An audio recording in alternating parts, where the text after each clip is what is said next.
Pilihan Raya Negeri Melaka sudah jelas dengan SOP-nya. Antaranya tidak dibenarkan pertemuan dan kempen secara fizikal.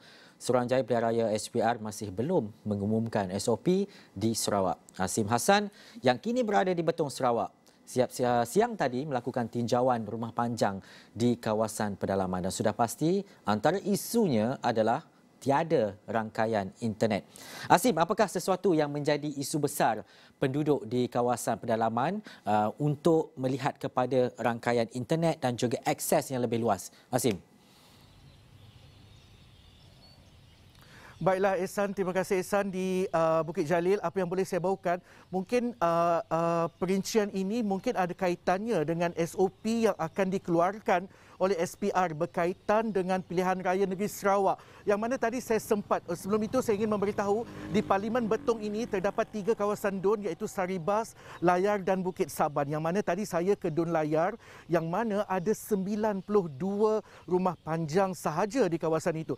Dan apabila saya sebenarnya pergi ke sini untuk mendapatkan story-story berita-berita rakyat, apa yang rakyat perlukan, apa keluhan mereka selama ini yang masih lagi tidak dapat dicapai untuk kelangsungan hidup dan kesejahteraan mereka. Apa yang dapat saya bawakan juga adalah mengenai tiada jaringan internet. Memang selalu orang akan katakan biasalah luar bandar memang tiada jaringan internet, tetapi perkara itu tidak boleh dianggap biasa lagi.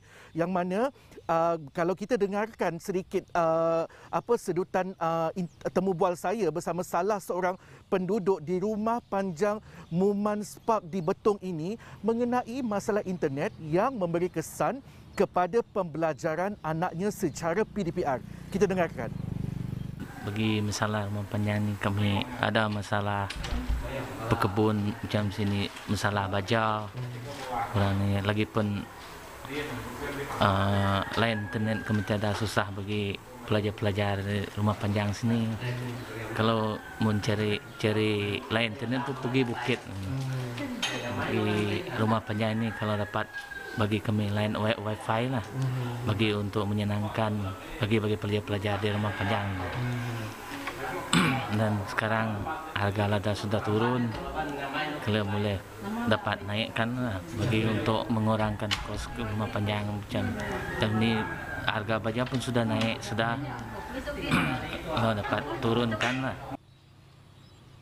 Ya Ehsan, bila saudara Andrew itu mengatakan tiada jaringan internet, anak-anak terpaksa mendaki bukit untuk mendapatkan liputan dan mengikuti sesi PDPR itu sendiri, dan perkara ini perlulah boleh kita kaitkan dengan Pilihan Raya Negeri Sarawak yang akan datang, yang mana bila-bila masa saja, yang mana tarikhnya juga belum ditetapkan bagi penamaan calon, pundi awal dan tarikh pengundian itu, tetapi perkara ini perlu diambil kira oleh SPR bagi memastikan proses demokrasi itu bagi penduduk-penduduk di luar bandar. Yang mana jika betullah boleh kita mengadakan secara dalam talian, macam mana mereka boleh mendapat input atau idea daripada seseorang wakil rakyat itu ketika berkempen secara dalam talian untuk mereka boleh tafsirkan sebelum mereka membuang undi. Dan itu juga tidak adil bagi seseorang calon itu tanpa mereka memberi adanya akses untuk mereka menyampaikan idea mereka